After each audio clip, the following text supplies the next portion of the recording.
50 million Americans held their breath as Jasmine Crockett exposed Barron Trump in Congress. The shocking evidence ripped open a forbidden question. Is Barron truly Melania's son, or has America lived a 20-year lie? A dynasty shook on live TV. But the real mystery remains. If Melania isn't the mother, then who is? Stay with us. This is a story worth every second of your time. The Capitol in 2025 is silent, but the silence feels like thunder. Cameras flash every red light, stabbing the air like a blade. Millions of Americans sit frozen in front of their screens waiting. The hearing room is a trap of tension, the kind where a single word can rip through the nation. At the center, Jasmine Crockett sits unshaken, her back straight, her face set in iron, her eyes blazing like steel. Before her, a stack of folders marked in blood-red ink. Confidential flight records. Each file promises devastation. Across from her, Barron Trump crosses his arms, lips curling into a cold smile. He's lived under lights before, but this glare feels deadly. One secret exposed, and the dynasty collapses. Jasmine leans into the mic, her voice sharp. America has heard too many lies from the Trump family. Today the truth cannot fly away, cannot hide. It sat in seat 17 of a fateful flight. The chamber explodes, reporters shout, cameras snap, and the nation holds its breath. The chamber was still shaking from Jasmine's opening words, but she didn't let the silence return. She leaned forward, her hand sliding across the stack of folders, pulling one free with calm precision. The red stamp on the cover glared like blood in the light. Confidential flight records. The room leaned closer, every camera lens drinking in the moment. This wasn't rumor or speculation anymore. This was hard paper, black ink government records. And Jasmine Crockett was about to open them for the entire nation to see. She began by setting the scene, her voice slow, measured, but sharp enough to slice the air. In 2005, before the world knew Melania as the First Lady, she was still a model, barely in the public eye. At that time, Donald Trump was traveling frequently between New York and Europe, making deals, building contacts, moving in the shadows of power. The weight of her words pressed down like a storm. People knew Trump traveled, but few expected she would point to a single flight, a single day, as the crack that could bring everything down. Then Jasmine lifted the document high enough for everyone to see. The paper trembled slightly, not from her hands, but from the air itself, tense and electric. This, she said, is the flight manifest from March the 17th, 2005. The route Ljubljana to New York JFK. The passenger list is here, complete and official. Her eyes scanned the room, catching every smirk and every frown. She dropped the first bomb. Donald J. Trump's name is clearly listed. Pens scratched furiously. The name alone wasn't surprising, but the setup made everyone lean forward, waiting for the blow that was coming. And then she gave it. But Melania, announced Jasmine, continued, her tone dropping like a hammer, is not on this flight. A collective gasp rippled across the chamber.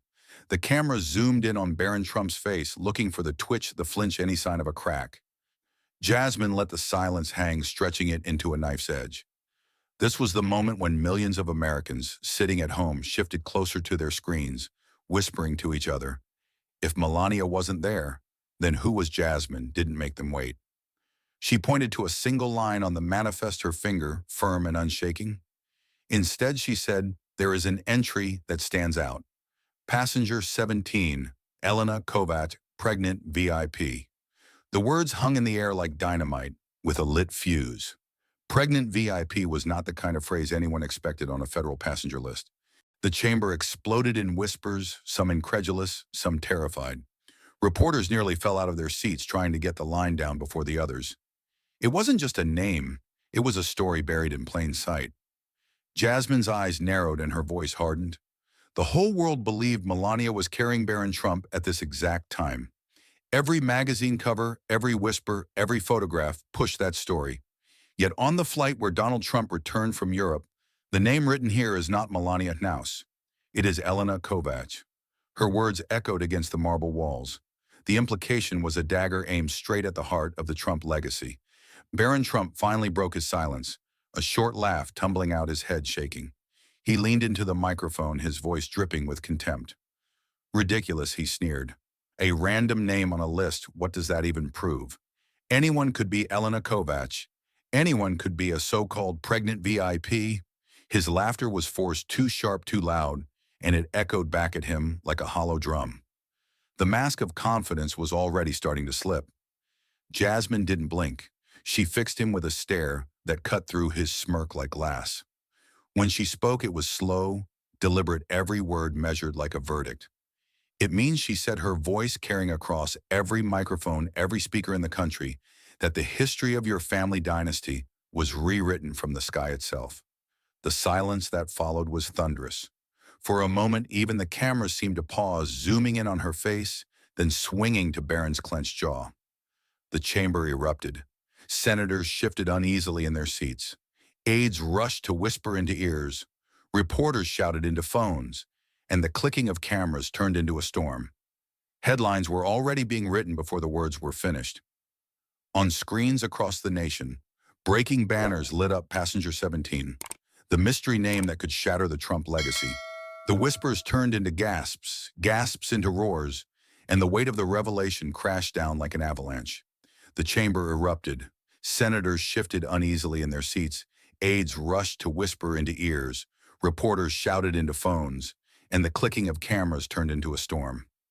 Headlines were already being written before the words were finished. On screens across the nation, breaking banners lit up Passenger 17, the mystery name that could shatter the Trump legacy. The whispers turned into gasps, gasps into roars, and the weight of the revelation crashed down like an avalanche. But Jasmine wasn't done. She lifted her hands steady and gave a sharp nod to the technicians in the corner. The lights dimmed slightly as a screen lowered into place. The audience went silent again, tension tightening around every chair, every throat. Jasmine's voice cut through the hush. What you are about to see is not hearsay, not rumor. It is recorded government footage from March 17, 2005, the day Flight 1721 landed at JFK. The screen flickered to life, grainy black and white video filling the chamber. The timestamp glowed in the corner, 03/17/2005. TSA Security, JFK International. The footage rolled the sound of shuffling papers and gasps echoing as every eye locked on. The image showed Donald Trump walking briskly through the private arrival gate, security trailing him. And then beside him, almost shielded under his arm, was a woman. Her face was covered with a scarf, oversized sunglasses, hiding what the cloth did not. But her body told the story, heavily pregnant, her steps slow and guarded. The crowd inside the chamber jolted as if struck by electricity. Jasmine's voice rose above the storm. Ladies and gentlemen, meet the passenger listed as pregnant VIP. Meet Elena Kovacs. Barron exploded out of his chair. His voice cracked with rage, echoing into the microphone. This could be anyone. A scarf and sunglasses, are you kidding me? This is a joke, a fake. You're fooling the country with a grainy video. His laughter was harsh, brittle, and rang false even to his own ears. He turned, searching for support among the senators, but found only uneasy stares and murmurs. The weight of the image pressed harder than any words Jasmine could have spoken. Jasmine raised her hand again, calm and razor sharp. She pointed to the glowing corner of the video, where the logo sat, TSA Federal Security. This, she said, icily, is not a YouTube clip. It is not a rumor pulled from tabloids. This is federal government surveillance, time-stamped, watermarked, verified.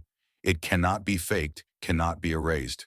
If Melania was truly the mother, where was she when this plane landed? Her words slammed into the chamber like a gavel. The room detonated. Senators leaned across their desks to whisper in hushed urgency. Reporters nearly climbed over one another to shout updates into their phones. The sound of camera shutters became a machine gun rhythm, each flash capturing Barron's paling face. The nation glued to their screens saw it all, the scarfed woman, the timestamp, the logo no one could deny. For the first time, millions of Americans were staring at the possibility that the entire Trump family story had been built on a lie. The uproar swelled, but Jasmine didn't flinch. She let the image burn into every mind, let the whispers grow into panic. Her voice came again, low but cutting through the chaos like steel. If Melania was the true mother, she should have been the one stepping off this plane. She should have been the one at Trump's side. Instead, the record shows another woman, Passenger 17. The line struck like thunder. The senators' faces shifted from skepticism to alarm. Aides scribbled frantic notes, and Barron clutched the microphone stand as if it could keep him afloat. The moment was no longer abstract. It wasn't just a name on paper, it was flesh and blood on screen. The camera footage transformed suspicion into sight and sight into truth. For the first time, America saw Elena Kovacs walking beside Trump, a living shadow to the story they had all been told. The chamber boiled with chaos, but beneath it a single undeniable truth was taking root. The dynasty had cracks too deep to hide. The room still trembled from the video, and Jasmine moved without missing a beat. Jasmine did not stop. She reached for a fresh folder and slid out a stack of government forms thick with numbered pages and flagged corners. The header blazed in block letters, U.S. Immigration and Naturalization Service. She raised the pages high so every seal and signature faced the cameras and the public gallery saw them too. The paper looked cold, official, and unforgiving. These are INS records tied to Melania Knauss's entries and exits, Jasmine said. She walked the chamber through the dates with a steady hand, the cadence of a practiced trial lawyer. The flight landed March 17, 2005, she said, tapping the top line. According to these logs, Melania remained in Slovenia for 3 months after that day. She turned to a stamped page and let the lens take it in the blue ink raised under light like a ridge. No U.S. entry recorded in March, in April, or in May. The logic was spare, hard and clean, simple enough for anyone to follow. Then she drew the line everyone could see. If Melania was in Slovenia for those months, she could not be the pregnant woman on U.S. soil when Barron was to be born, Jasmine said. She kept it simple, no jargon, no hedge. Only the math of time and travel, the kind of math juries trust. Pregnancy follows a calendar, not a rumor, and the calendar in her hands did not lie measured in weeks, visits, and records. She placed the records flat on the table for the clerk to log. Eyes followed the paper like it was a burning fuse. A new witness stepped forward at her signal. He stated his name under oath, voice unsteady but firm, the sound of a man who has stood long hours. "My name is Frank Delaney," he said. "I worked at JFK for 27 years, most of that time on VIP routing." His silver hair and careful posture told their own weathered story. Jasmine nodded once and asked him to describe what he witnessed. Delaney leaned into the microphone, gaze fixed on the frozen frame of the arrival gate, the timestamp glowing in the corner. "I was on shift the night flight 1721 came in," he said. "I saw Mr. Trump come through the private corridor with a woman who appeared heavily pregnant." He said, each word clipped as if afraid to miss a detail. He swallowed and glanced at the senators' faces, their pens hovering. Their eyes narrowed. He looked nervous, urgent, like he needed the path cleared. His hands lifted, making a small shielding arc in the air. Jasmine asked for specifics, and he answered without delay. "They went through the VIP gate, not the general arrival hall," he said. Mr. Trump adjusted his body to block the woman from the main camera's line. He added, lifting his shoulder to show the angle. He drew a slow breath that shook at the end. Security gave them a tight escort, and he kept his hand close to her elbow. He said, guiding, shielding, moving fast. The picture of a shielded, hurried passage settled over the room, a corridor closing around a secret. Barron snapped and grabbed his microphone. "This witness could have been bought," he shouted. "Anyone can say they saw a pregnant woman. Anyone can claim a memory from 20 years ago." He leaned back with a hollow laugh, daring the room to believe him, daring the witness to falter. His voice bounced off the marble and came back smaller. Jasmine did not raise her tone. She raised the paper. She held up the entry log, stamped in blue, the seal raised and ragged under the lights. "If that is so, explain why Melania's United States entry stamp appears in June 2005, not March," she said. She turned the page so the date filled the screens. June 12, 2005, centered and crisp. If she was here in March, where is the March stamp? Her eyes stayed on Barron as the question landed. The air grew heavy enough to feel the kind that presses on shoulders and slows voices. Reporters hammered keyboards and producers whispered, "Stay live," while editors mouthed headlines and interns sprinted for chargers. Cable tickers looped the same line, pinning the dates to the public mind, burning the timeline into living rooms and break rooms. No one called it a climax. Everyone knew what this was. It was a wall of evidence rising brick by brick to hold the weight of what comes next now. The silence that followed the immigration records was still thick when Jasmine reached for another folder. She didn't rush.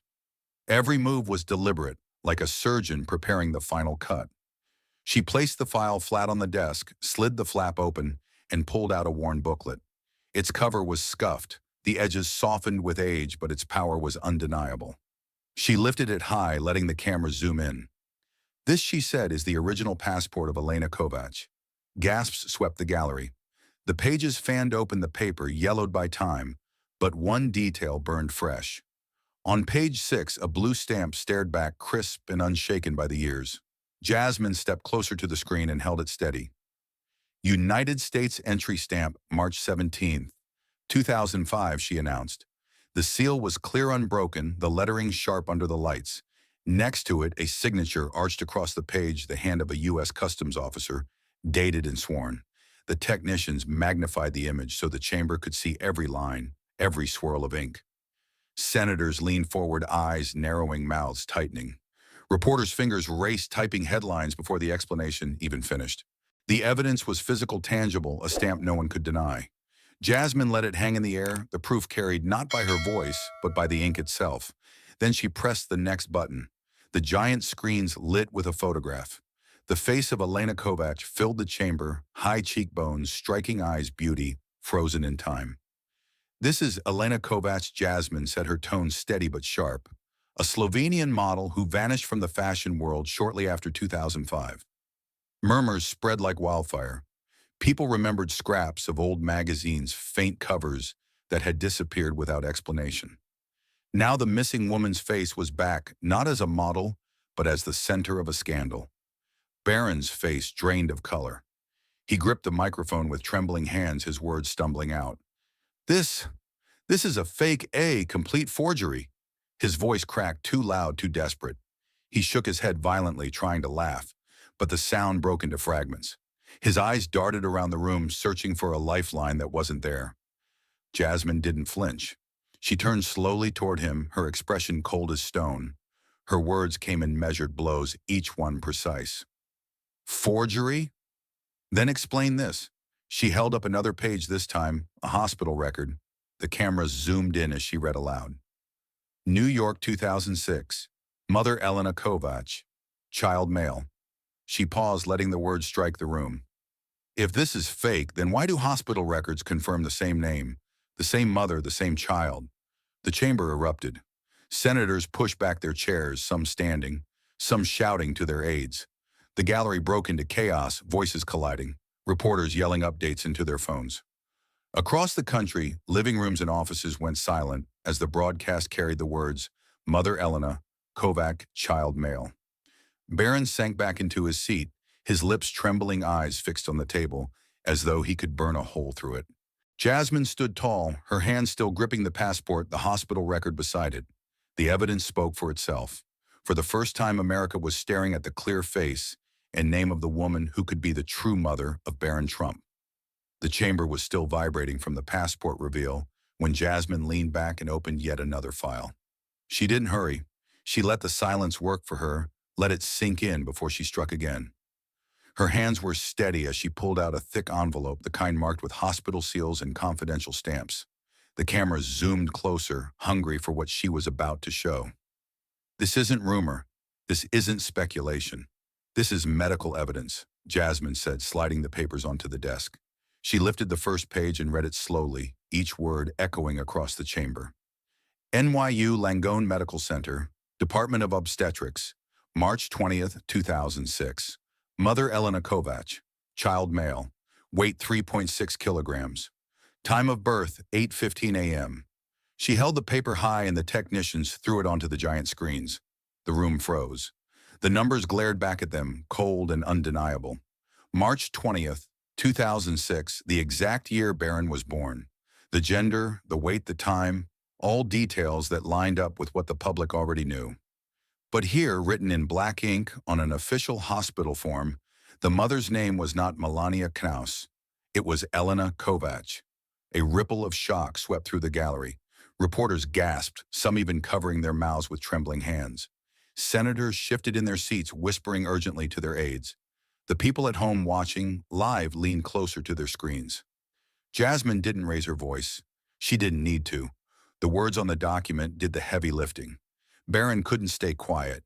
His composure shattered. He slammed both hands on the desk and shouted into his microphone. "This is outrageous. This is political theater. You are making this up because you hate my family. You hate us." His face was red, his voice cracking. "Hospital records can be faked. People pay for lies. This is nothing but revenge." His words bounced wildly, too loud, too frantic. Jasmine didn't flinch.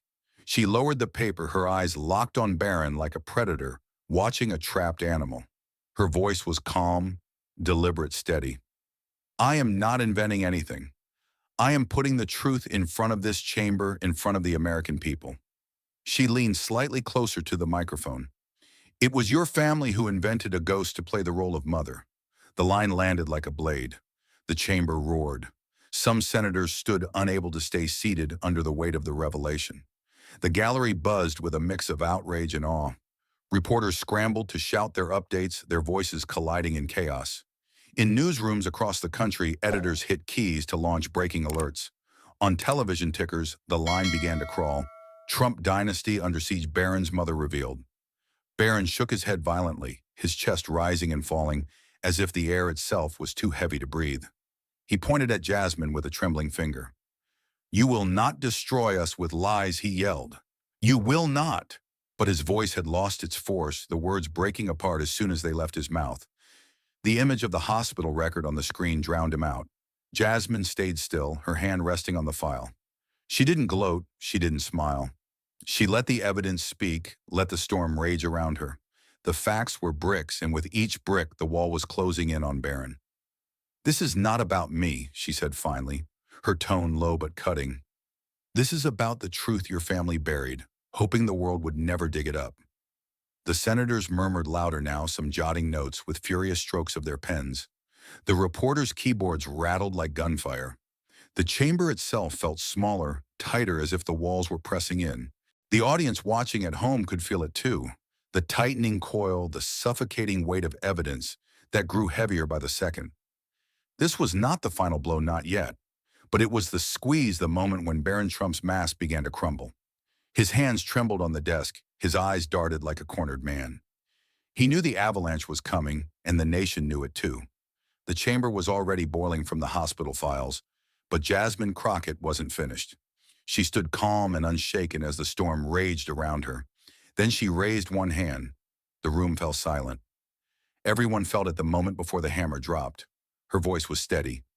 "We have looked at flight manifests. We have watched airport footage. We have examined medical logs. But now, America, it is time for the document that no one can deny." She reached for a folder marked with the deep red seal of New York Vital Records. The clerks stiffened. Senators leaned forward. Reporters lifted their pens ready. Jasmine opened the folder, slowly pulling out a single sheet. The paper was worn at the edges, but the bold letters at the top were unmistakable: "Certificate of Live Birth." She held it high so every camera could see. "This," she said, "is the original birth certificate of Barron William Trump." She began to read aloud. Date of birth, March 20th, 2006. Place of birth, New York, NYU, Langone Medical Center. Child, Barron William Trump. Father, Donald John Trump. She paused. The room held its breath. Then she dropped the line that shattered everything. Mother, Elena Kovacs. The chamber exploded. Senators gasped, some rising from their chairs. A journalist cried out, "It says Elena." Phones flew to ears. Reporters shouted over one another, voices clashing like thunder. The gallery buzzed with disbelief, some people covering their mouths, others shaking their heads. On the giant screens, the certificate glowed, its seal pressed deep, the physician's signature still visible after 19 years. Jasmine continued, her tone sharp as steel. "This is no copy. This is no rumor. This is the official government-issued birth certificate, archived and preserved by the state of New York. It has been authenticated. It is final. It is unalterable." She turned the page slightly, letting the cameras catch the raised stamp and record number. "Every mark on this document is real. Every name is official." Barron Trump snapped. He slammed his fists on the desk, his voice breaking. "This is fake. It's all fake. My family is being hunted by lies." His face burned red, sweat dripping down his temples. He shook his head, almost wild, shouting, "You can't prove this. Anyone can forge paper. Anyone can." But no one was listening to him anymore. All eyes stayed fixed on the screen where the words, Mother Elena Kovac, burned like fire. The senators whispered to each other, some in shock, some in anger. The press gallery typed furiously, their screens flashing headlines before their words were even finished. The truth was no longer rumor. It was law on paper. Jasmine leaned into the microphone, never raising her voice. Forgery. Then explain the state seal. Explain the physician's signature. Explain the record number verified by the Department of Health. This certificate was kept under government lock and key for 19 years. I did not write this, Mr. Trump. History wrote it. The weight of her words pressed down on the chamber. A senator muttered, God help us, while another simply shook his head, repeating, unbelievable. The gallery erupted again, voices colliding in chaos, reporters yelling into phones. Birth certificate confirms Elena Kovac as Barron's mother. Barron slumped back into his seat, pale, trembling. His bravado stripped away. His hands were clenched so hard that blood dotted his knuckles. His lips moved, but no sound came. For the first time, the heir of the Trump dynasty looked small-cornered and powerless. Jasmine lowered the certificate, folding the folder closed with a crisp snap. The sound cracked through the microphones like a gavel striking wood. Her eyes swept the room, then locked onto the cameras. Her voice was calm, steady, final. America, this is not gossip. This is not speculation. This is fact. This is government record. Father Donald Trump, Mother Elena Kovac. Barron Trump is not the biological son of Melania. The chamber erupted like never before. Senators stood shouting to their aides. Reporters surged toward the exits, racing to file stories that would shake the nation before the hearing even ended. The gallery screamed, some in outrage, some in disbelief, some in vindication. And across the country, in homes, offices, and bars, millions stared at their televisions, stunned into silence. The name Melania had vanished from the story. In its place stood the name Elena Kovac, etched forever in black ink, unshakable, undeniable. This was no longer rumor. This was no longer doubt. This was the coffin nail. The chamber had barely caught its breath when the outside world ignited. Within minutes, every network cut live banners, rolling across screens in red. CNN, Fox News, MSNBC, the New York Times website, even tabloids that had once adored the Trump brand, all blasted the same headline in unison. Seat 17, the buried truth. The words flashed like lightning, impossible to ignore, searing into the American conscience. Anchors spoke in voices sharp with disbelief. Ladies and gentlemen, what you just saw was not speculation. One CNN host set his eyes wide, his hands gripping the desk. That was the official birth certificate. The mother listed is Elena Kovac, not Melania Trump. On Fox, the anchor tried to steady his tone, but failed, the tremor betraying the weight of history. This revelation may change not just a family, but the nation. Newspapers scrambled. By nightfall, the New York Times homepage carried a banner in bold black dynasty and crisis, Barron's mother revealed as Elena Kovac. The Washington Post chimed in, birth certificate bombshell shakes Trump legacy. The Daily Mail plastered photos of Barron's stunned face from the hearing under the headline, Heir No More across the globe.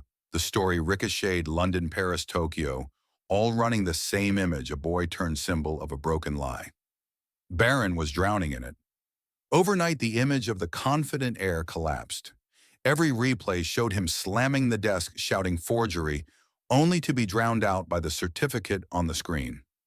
The internet replayed those seconds on a loop, memes multiplying by the minute. One clip captioned, "The moment the dynasty died," hit 10 million views in hours. Barron's once polished aura of inevitability shattered into fragments, and the nation feasted on every piece. In Congress, the shock hardened into action. By dawn, a group of senators from both parties stood before cameras. Their statement was brief but thunderous. We will form a special investigative committee to examine the full extent of this deception.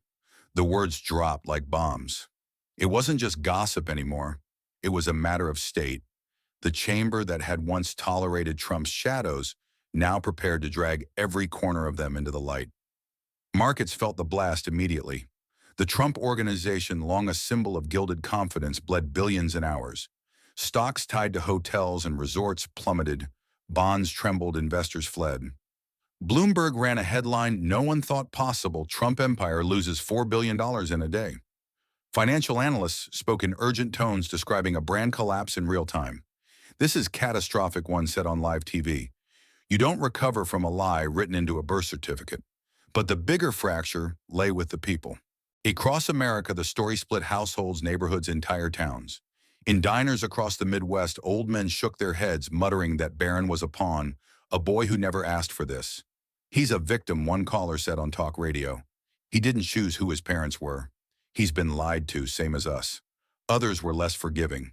In crowded bars in New York, voices rose with fury. We were conned for 20 years, one woman shouted, slamming her glass down.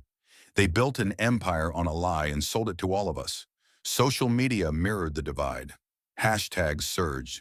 One read Barron the victim, filled with sympathy images of him as a teenager framed as innocent in a war not of his making. Another trended just as hard. Trump lies exposed a flood of rage. People demanding justice, demanding accountability, demanding an end to the family's political future. The clash was raw, loud, and relentless. And in the middle of it all, Jasmine Crockett remained composed. She stepped before the press at the close of the hearing, her face calm, her tone steady, her words carved with clarity. The truth does not belong to one family, she said. It belongs to the nation, and America deserves nothing less than the whole truth. The sentence carried across networks, quoted by anchors, replayed on every platform. To her critics, it was grandstanding. To her supporters, it was leadership.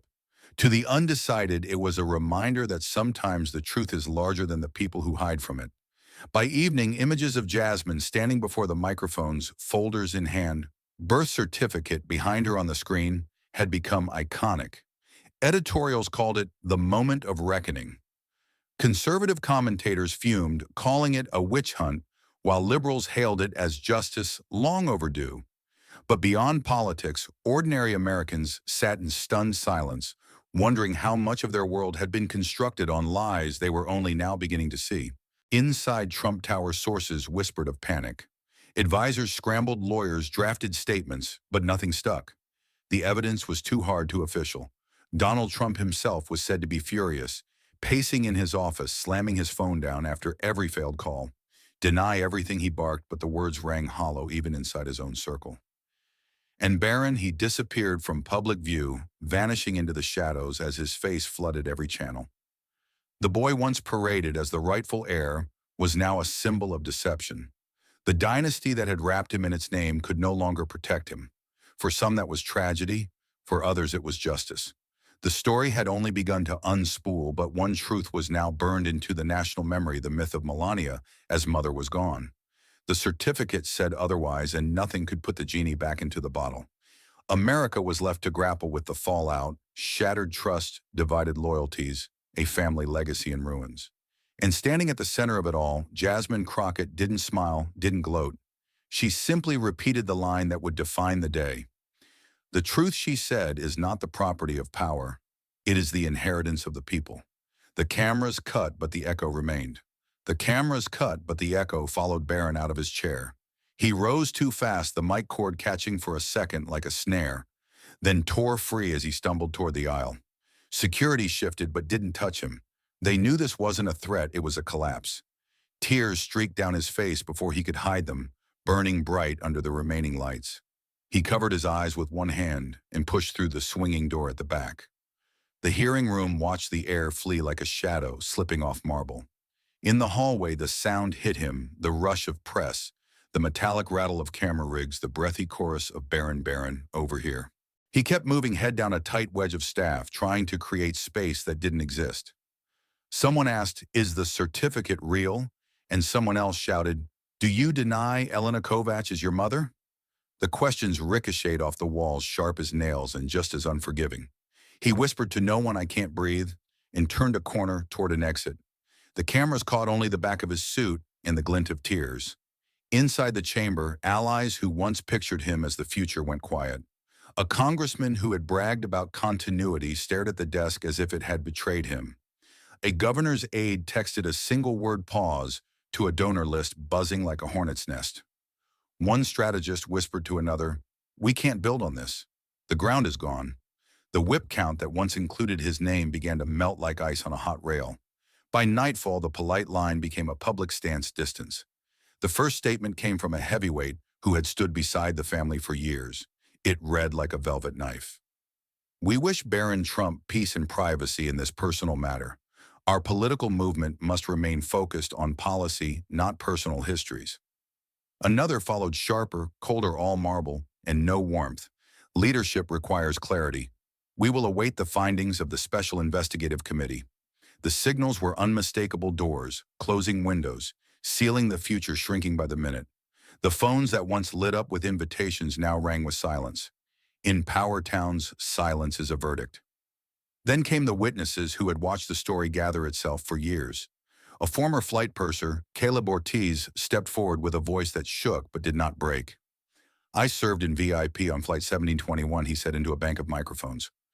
"I logged a passenger identified for pregnancy assistance in seat 17A, and I saw the extra privacy measures requested." He did not embellish, he did not guess, he just placed the facts where everyone could see them.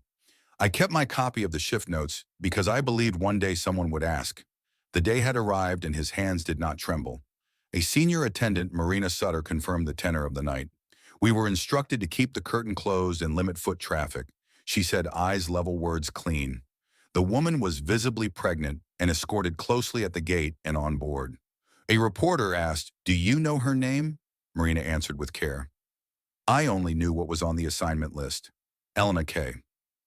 The initials sounded heavier than a full name, like a door half open to a dark room. From the hospital side, a subpoena brought Dr. Ruth Mendel, an obstetrician from NYU Langone, to a podium bordered by cameras. She kept to the boundaries the court set and spoke with the clarity of a surgeon. "Under order, I can confirm that on March 20th, 2006, a male infant weighing 3.6 kilograms was delivered at 8:15 a.m., she said. "The mother's name in the medical record is Elena Kovac. She didn't speculate, didn't editorialize, didn't move beyond what the law allowed. Facts walked into daylight, and daylight did the rest." A former charge nurse, Angela Price, added the small human details that make records breathe. "The mother was quiet, polite, and exhausted," she said. "She asked for the blinds to stay shut and slept with one hand on the bassinet." Angela's eyes softened as she spoke, even with cameras watching. There was nothing flashy about that room, no posing, no celebrating, only a woman holding her child. The room of reporters scribbled in unison like rain on a tin roof. Then the past sent up voices of its own. Anna Petrovich, a one-time runway friend of Elena's, spoke from a dim apartment in Ljubljana, her video call projected on a studio wall. "She was scared," Anna said simply. "In 2005, she told me she might disappear after the birth." She raised a hand as if swearing to an old promise. She said there were people who would never allow her name on anything that mattered. Those words carried the dry sound of a door closing for good. Another friend, Maya Roos, filled in the edges. "Elena was not chasing money," she said. "She wanted safety. She wanted ordinary things. Grocery lines, a quiet street, a life where no one pointed." Maya showed an old Polaroid of Elena laughing in a cafe and then tucked it away, refusing to give it to the press. "You do not own her," she told the cameras, and the cameras flinched if cameras can flinch. Boundaries once violated were being redrawn in plain sight. By noon the next day, global bureaus were stringing a map with thread. Reporters landed in Slovenia, Italy, Austria, and Croatia, searching for a face that the world had turned into a symbol overnight. One investigative desk traced a paper trail that ended at a municipal office near the Alps, where a clerk remembered a woman applying for documents under a new legal name in late 2006. Another outlet found a landlord who recalled a quiet tenant with a baby and blackout curtains who vanished after 2 winters.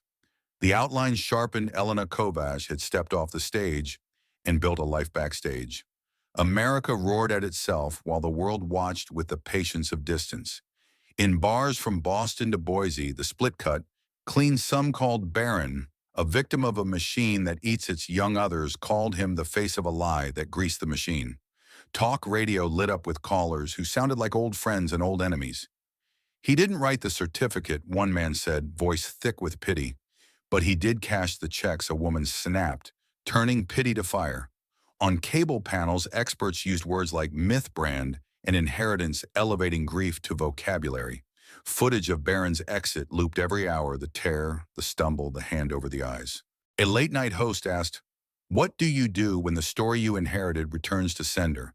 And the audience laughed softly the way people laugh when they aren't sure if it's allowed.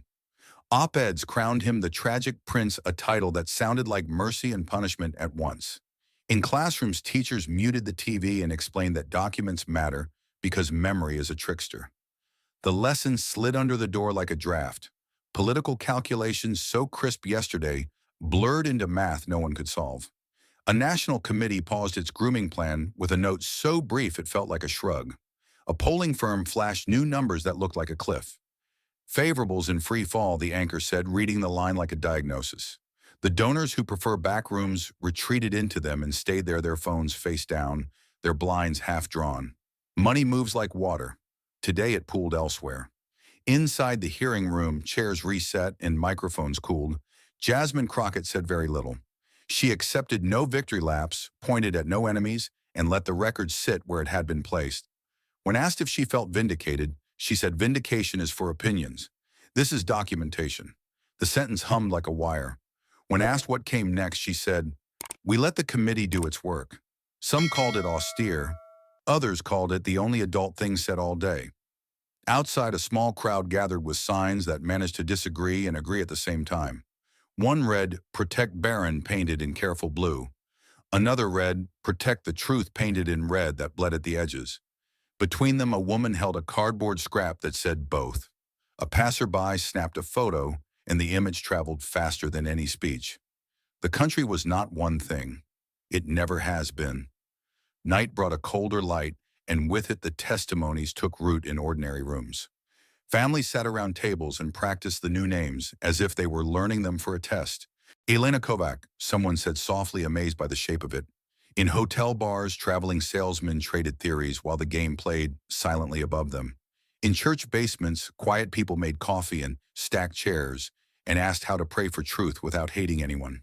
The story had left the building and entered the bloodstream. Barron stayed hidden, and hiding opened a wider door for speculation to march through. A decoy car left a garage, and half the press corps chased it to a dead end. Another rumor sent cameras to an airport where an empty jet bridge framed a long, pointless wait. The hunger for an image of him, one more image, was its own weather system, hot and relentless. The boy in a suit had become everyone's mirror, and mirrors make people desperate. Every hour added one more voice to the witness chorus. A gate supervisor remembered an unusual escort request. The night flight 1721 arrived. A records clerk confirmed that government seals are raised to the touch, and you can feel the truth even with your eyes closed. A retired doorman from a midtown building said, "A woman with a stroller went in by the service elevator, and no one asked her name," and then shook his head, sorry that he hadn't. The past, once quiet, was noisy now. As the world's maps lit up with coverage, the center of the story kept returning to a single chair that was empty. The chair used to mean access, promise, forward motion. Now it meant absence, a space shaped like a life no longer aimed where everyone expected. The word air fell out of headlines and landed with a thud no copy editor could soften. Symbol took its place, first with derision, then with pity, then with a kind of tired respect. Symbols don't ask to be symbols. They're drafted. When Jasmine finally stepped to the cameras at day's end, the room steadied itself. She didn't lift the certificate again. She didn't need to. The country had memorized it.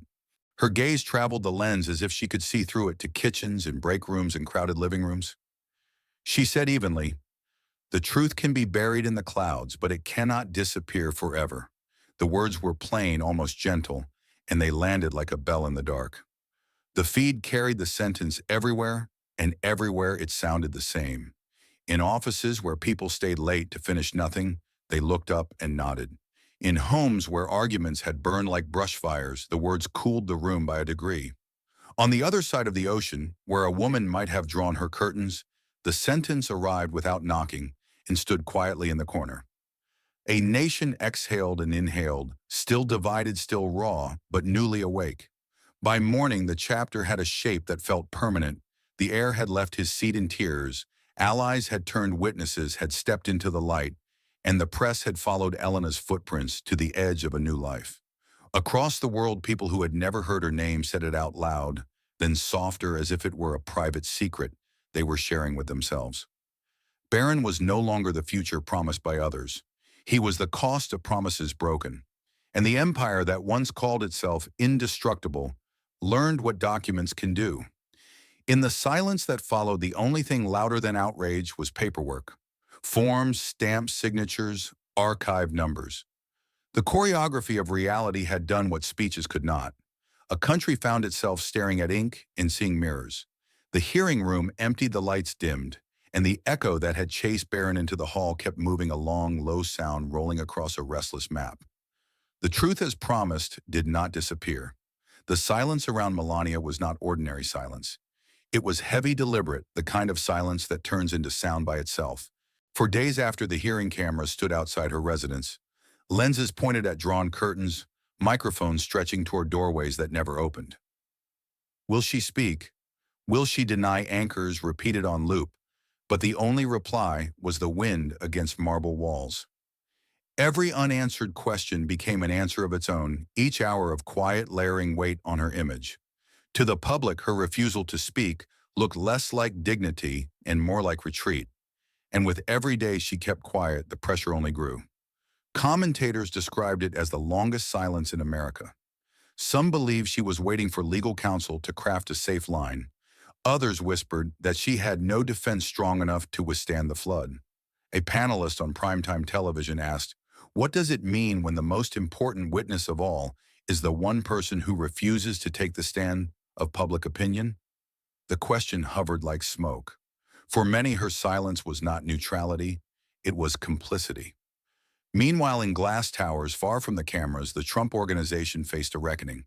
Inside boardrooms, lawyers carried folders thicker than bricks, each stamped with words that could end fortunes, fraud, misrepresentation, shareholder action. "We're staring at a legal avalanche," one senior counsel admitted, pacing beneath fluorescent lights.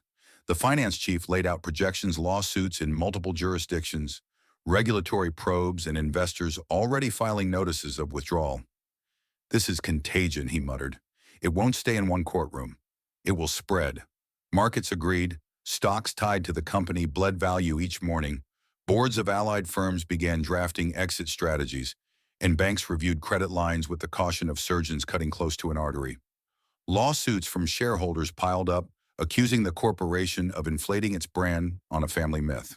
A state attorney general announced no corporation can anchor itself in a falsehood and expect immunity. The sentence ran on cable tickers, then across the globe. To once loyal partners, the company no longer looked like a fortress, it looked like a target.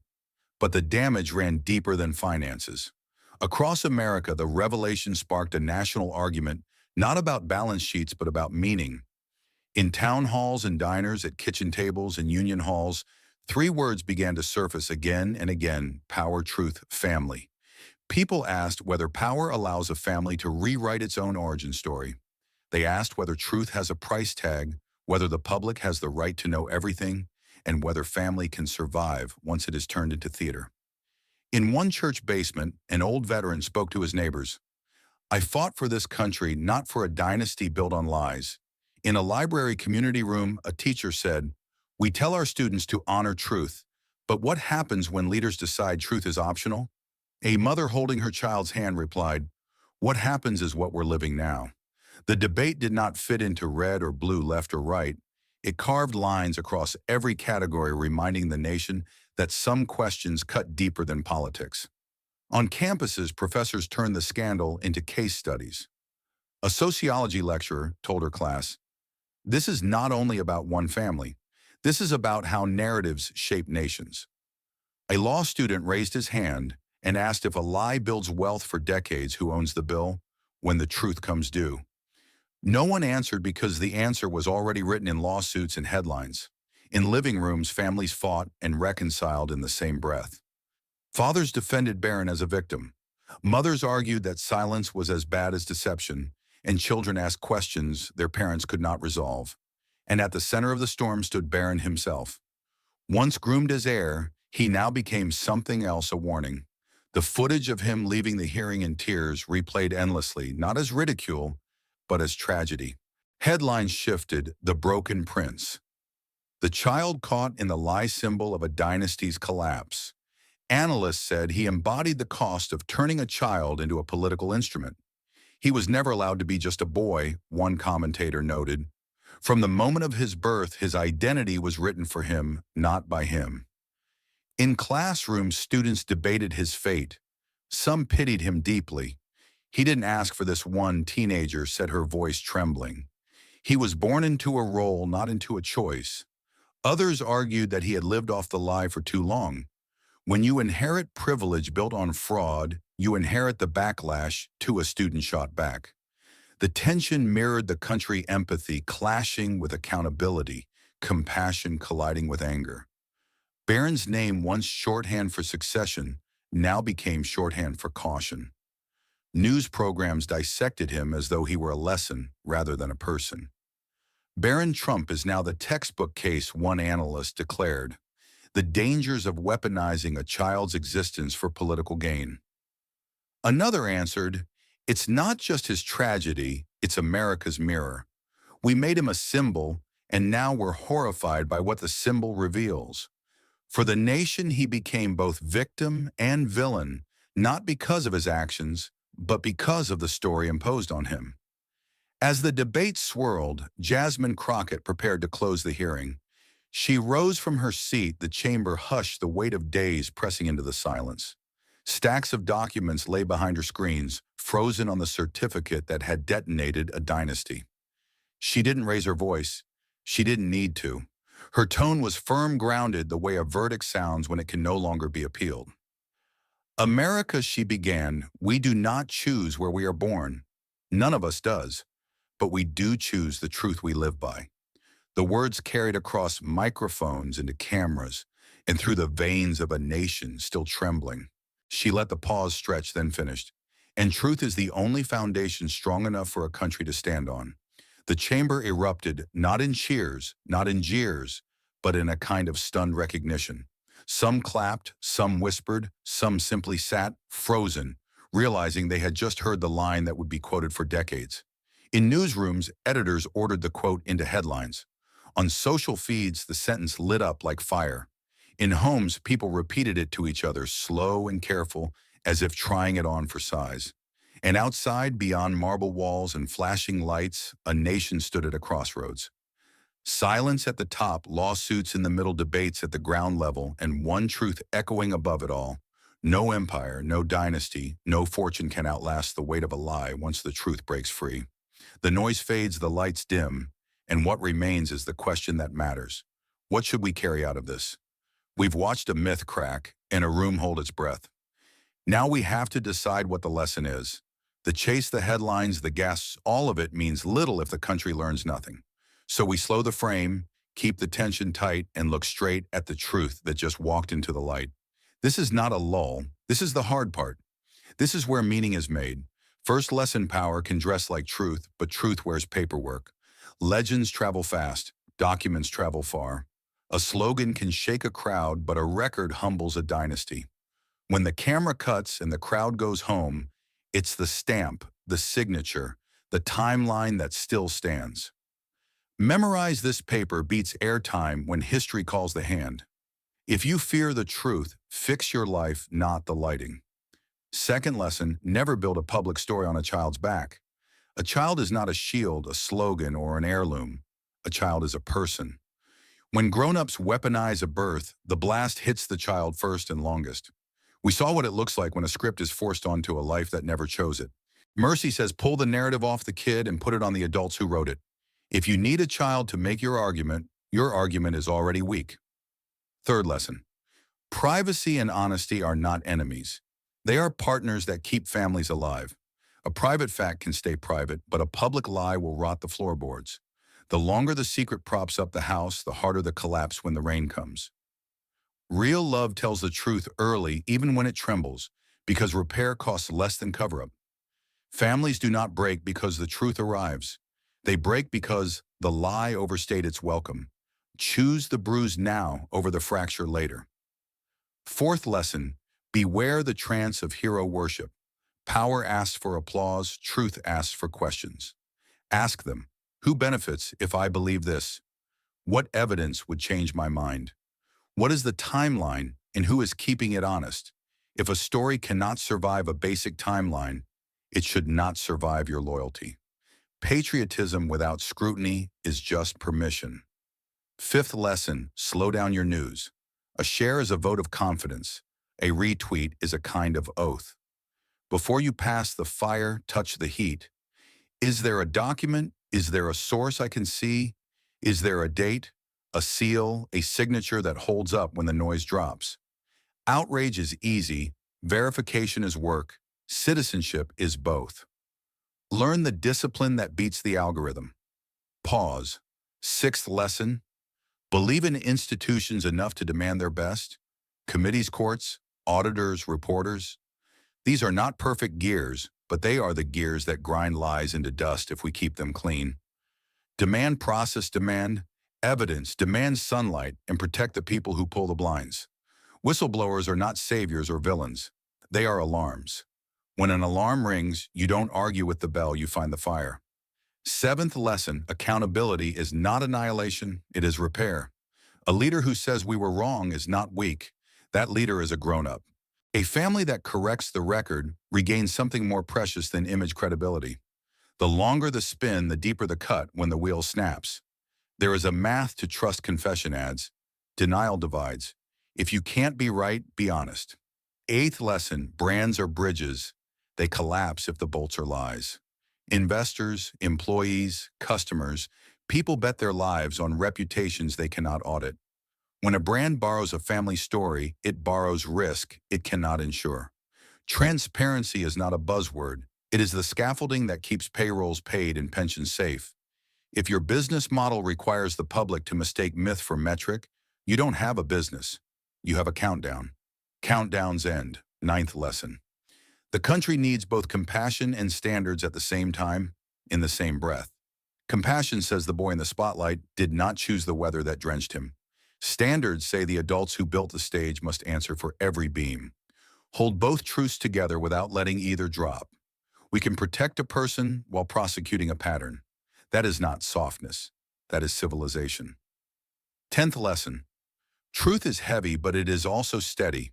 It arrives late, but it does not arrive tired. It may knock the wind out of a room, but it also lets the room breathe again. People can rebuild on rock. They cannot rebuild on fog. If you want a future that holds weight, pour the foundation now in daylight, with names spelled right and dates in order. That is how a nation stands without shaking. 11th lesson. Forgive carefully, not cheaply. Forgiveness is a door you open after the facts are counted, not instead of counting them. It asks for an admission, a plan to make right, and the patience to do the work twice, once to fix the harm, and once to learn from it. Cheap forgiveness is just a coupon for repeat damage. Real forgiveness is a contract signed by both truth and effort. Sign nothing until both are in the room. 12th lesson, watch your language. Words lay tracks. When we call lies narratives, we dress harm like theater. When we call people symbols, we turn souls into props. Say what happened in plain words and the spell breaks, a claim was made. A record disproved it. The record holds. Plain talk is not dull, it is disarming. A country that can speak clearly can think clearly, and a country that can think clearly can walk out of any fog. 13th lesson, timelines are justice in calendar form. Put events in order and power loses its smokescreen. Who knew what when? Who signed what when? Who stood silent and for how long? Draw the line, put the dots on it, and the picture appears. If someone fights the timeline, it's because the timeline fights them. 14th lesson, we do not cancel people for being born into a storm. We cancel the weather machine. The humane response is to cut the strings, not the person attached to them. Give the young a route off the stage and a name that belongs to them. Let a private life be private again. The culture grows up when it stops asking children to carry dynasties on their backs.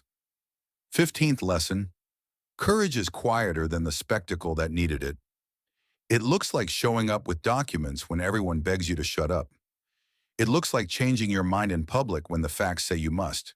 It looks like saying I was wrong before a microphone that has eaten braver men. Do not mock courage because it whispers. Listen harder. The loudest thing in the room is not always the bravest. 16th lesson, do not confuse winning with being right. You can win a news cycle and lose your legacy. You can crush a critic and still be crushed by the archive. Victory built on sand dissolves in the first rain. If you must choose, choose to be right and let winning chase you at its own pace. History is patient, and it grades on the long curve. Thank you for watching until this moment, and for standing with us on this journey for justice. Your support means everything, like subscribe and turn on notifications so you never miss what's next. And we'd love to hear your thoughts. Leave a comment below and let us know what moved you most in this story. Together, our voices make a difference.